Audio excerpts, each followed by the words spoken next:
In the fight against ISIS, today the U.S. Defense Secretary announced that 200 new U.S. Special Ops troops are heading to Syria. Tonight, as the battle against ISIS intensifies, the increase in U.S. forces designed with one purpose: bringing down the full weight of U.S. forces around the theater of operations, like the funnel of a giant tornado. Now, to ensure the success of isolating Raqqa, generate sufficient local forces to seize Raqqa, and deny ISIL sanctuary beyond Raqqa, I can tell you today that the United States will deploy approximately 200 additional U.S. forces in Syria, including Special Operations Forces trainers, advisors, and explosive ordnance disposal teams. Addressing a security conference in Bahrain, Ashton Carter said that the extra troops will join the 300 special forces already stationed in Syria. On Russia's involvement in Syria, Carter noted that Moscow has only, quote, inflamed the civil war and prolonged the suffering of the Syrian people. Damascus is strongly opposed to the presence of U.S. troops on Syrian soil and calls American deployments as a violation of its sovereignty. Catherine Shungdam, why is the U.S. doing this at this point? What goals do they hope to achieve by this? Oh, I think it's just one word, it's Aleppo. It's the simple fact that if the Syrian army is actually gaining against Daesh militants, and the US is looking at its partner, Daesh, to be on the losing side, and it doesn't want to do this. So it's trying to spin a new narrative, trying to, find a new angle to sell its war in Syria and find a way to topple President Bashar al-Assad. It's that simple. The problem that we have is that the US is painting this new operation, this arrival of further troops in Syria, as if it is a good thing. We have to remember that it's actually against the law, because in essence what the US is doing is invading another country, and it's not helping counter-terrorism when Damascus has not given the US its permission to actually enter its territory. Therefore, under international law, it actually qualifies as an act of war. In other developments this week, it was made easier for groups which assist U.S. operations in Syria to receive military support from Washington. It's after President Obama waived part of the Arms Control Export Act, and there's a newly created rebel group ready for more weapons too. Known as the Syrian Elite Forces, they're 45,000 strong, and according to the American army, are fighting ISIL in northern Syria. Their leader is well known to Western governments as a prominent Syrian opposition figure. In fact, in the past, he's met French President Francois Hollande and the U.S. Secretary of State John Kerry. But among US lawmakers, there are some who oppose Washington's decision here too. We must stop this madness. We must stop arming terrorists. I'm introducing the Stop Arming Terrorists Act today to prohibit taxpayer dollars from being used to support terrorists. In Syria, where the government has recaptured 93% of Aleppo, Russia's defense ministry says more than 20,000 civilians have escaped through humanitarian corridors heading into the city's government-held areas. Over 1,000 rebels have laid down their arms. Moscow added Syrian troops will continue to liberate eastern Aleppo once the removal of civilians is complete. Secretary of State John Kerry met with Arab and European foreign officials in Paris to discuss the crisis with Syrian opposition leaders, and in particular, the withdrawal of opposition forces. Russia and Assad have a moment here where they are obviously in a dominant position. They have an ability to be able to show a little grace. And Secretary Kerry said that even if Syrian President Bashar al-Assad's regime retakes eastern Aleppo, it will still not end the vicious and horrific civil war. According to the UK-based Syrian Observatory for Human Rights, Islamic State militants entered the ancient city of Palmyra on Saturday in eastern Syria. They advanced to the city's outskirts for the first time since losing the city earlier this year. The War Monitor said the militants had entered Palmyra after they had taken strategic heights near the city and captured the northern part of the city and mountains around it. The Syrian army earlier said it had sent reinforcements to Palmyra to help defend it. A rebel from the countryside said some troops were being diverted there from Aleppo, easing pressure on rebels who were there facing a last push by the army to oust them from the city. The city had been recaptured from the militants last March in what was hailed as a major victory for the government and the biggest reversal for Islamic State in Syria since Russia's intervention. Now to the pair of explosions outside a major soccer stadium in Istanbul, Turkey. The scene gruesome. At least 15 dead, more than 60 wounded. The blast so strong, people miles away were knocked off their seats by the sheer force. We go to ABC's Lama Hassan for the latest. Tonight, police swarming to the scene of the powerful blasts. The bombs going off outside a soccer stadium just as the match ended. A Turkish newscast capturing the moment the impact of the explosion was felt. Armed police rushing to secure the streets, firing their weapons in the air. The Interior Minister claiming those police were the targets. Dozens of officers rushed to the hospital wounded by the twin explosions. At least 15 killed. There is no claim of responsibility yet, but the country has been hit by a series of bomb attacks blamed on ISIS and Kurdish rebels who want independence. Well, Turkey's ruling AK party has submitted proposals to Parliament for major constitutional reforms.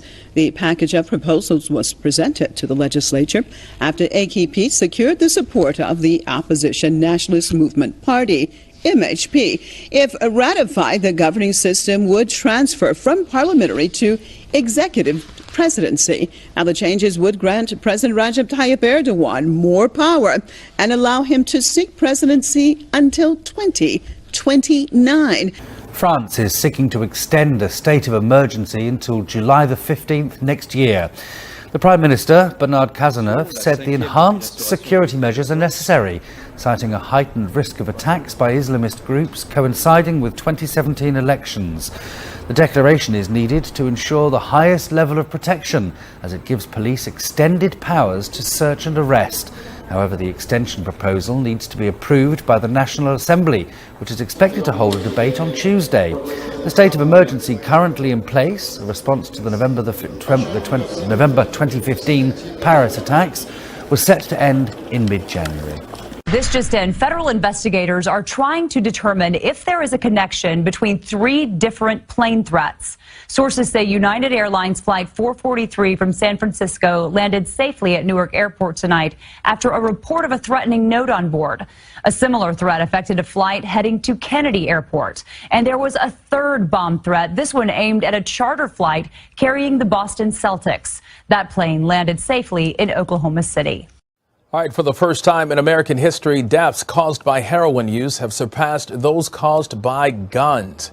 New data from the CDC show there were nearly 13,000 heroin-related deaths in 2015.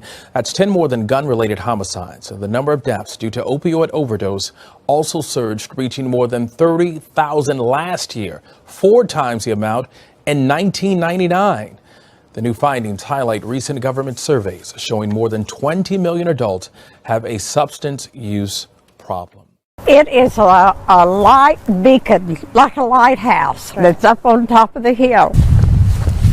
Every day, weather permitting, 81-year-old Frances Blackburn walks 2 miles around the city of Spur. Start out early in the morning, go over the hill, stop at the cross, say my little prayers, and then I go on my merry way.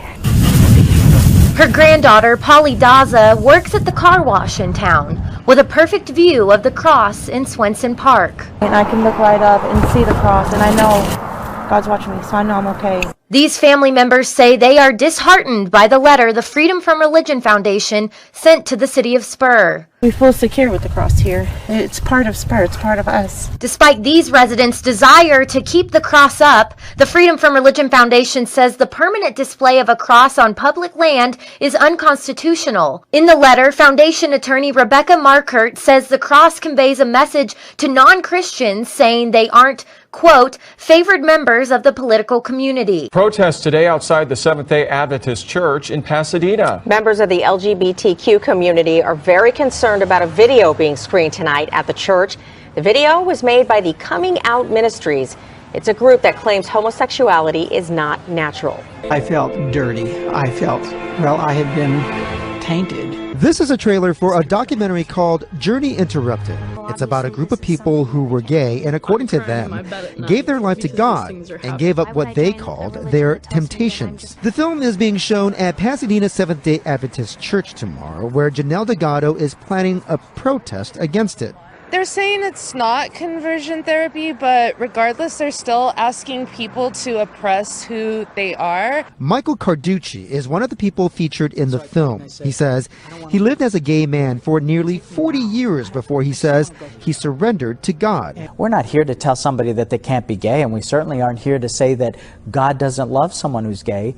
We're just here to give you another option. Wayne Blakely is also in the film. He says his faith has led him to choose celibacy over homosexuality. The Lord has shown me to surrender my temptations and my fleshly desires to Him and live according to His will. But Ryan Bell says he left the church as a minister because it's not tolerant towards gay people by calling them sinners. And Journey Interrupted is an example of what he calls the problem. What that does is it teaches people to be ashamed of their identity, ashamed of who they are as people. And demonstrators say they plan to hand out flyers with information to an LGBT center. As for the church, they say that everyone is welcome to come in and check out the film for themselves.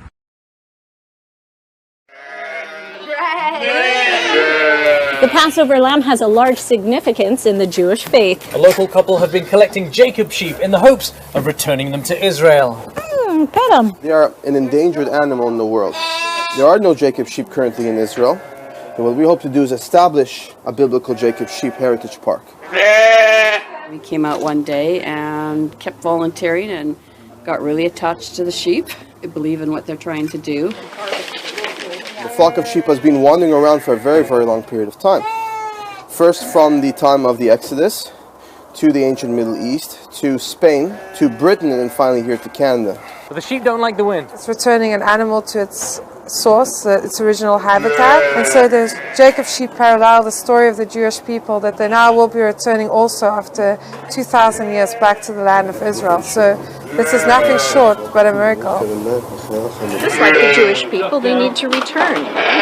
And there are scriptures that say that, but nobody's ever really thought that it would literally come true.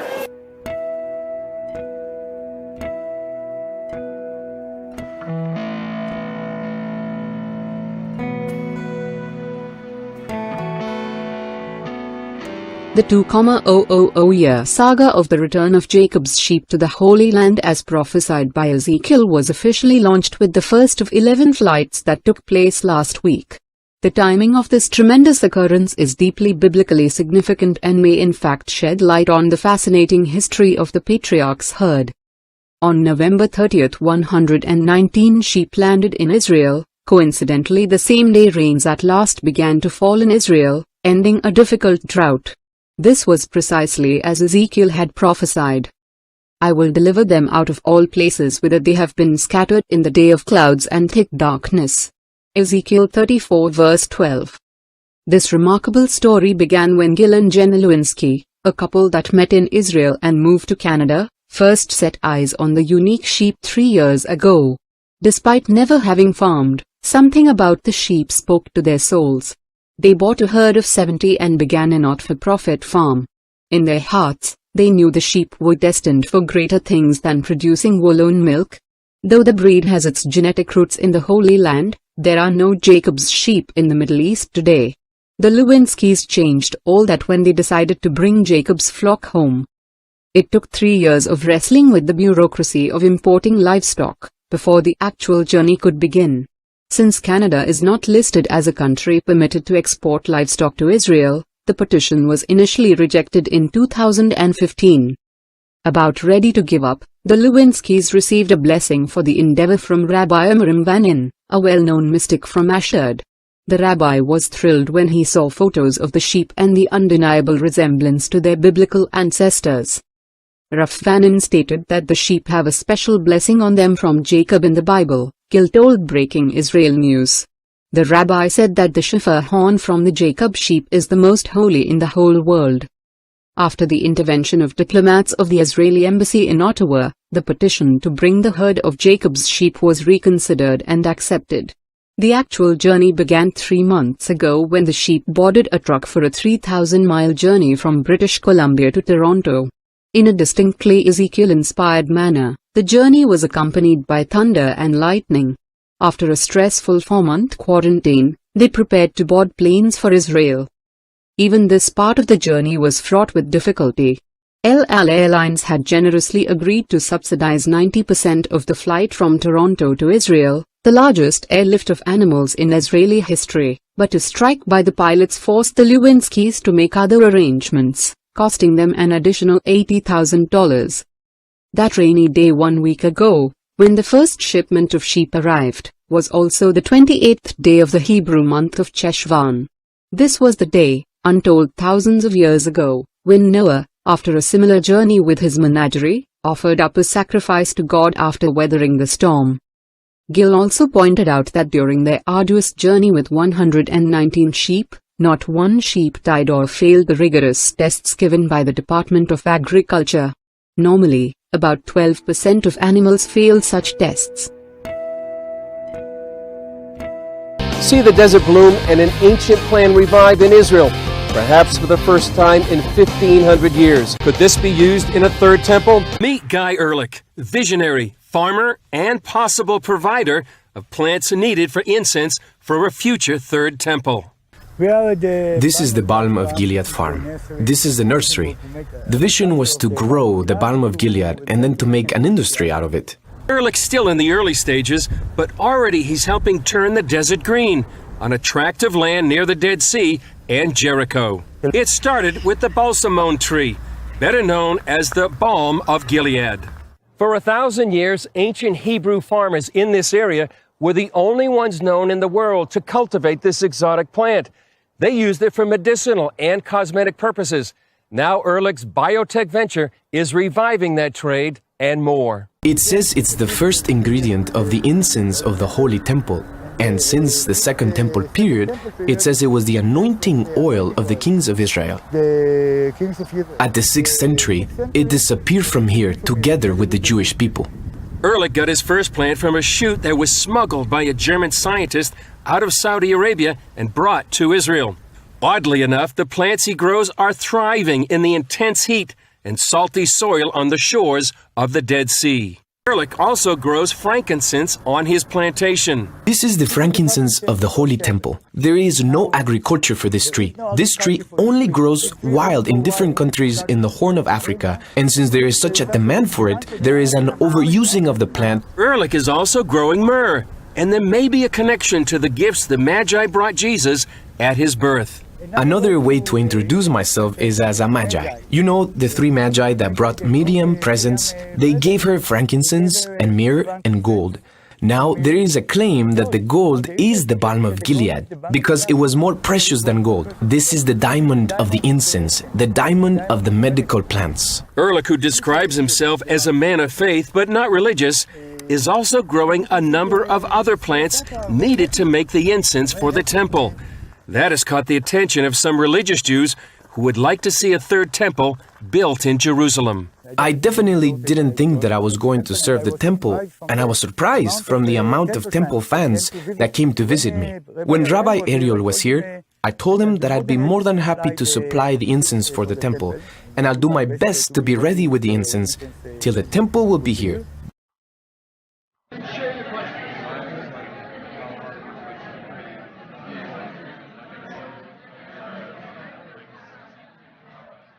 You know, miracles can happen for you. You know, you can overcome.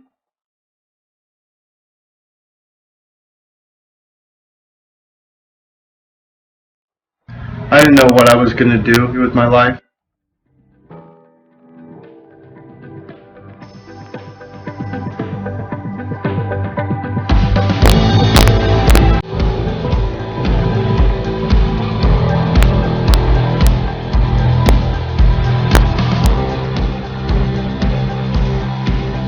It means everything to have the scholarship.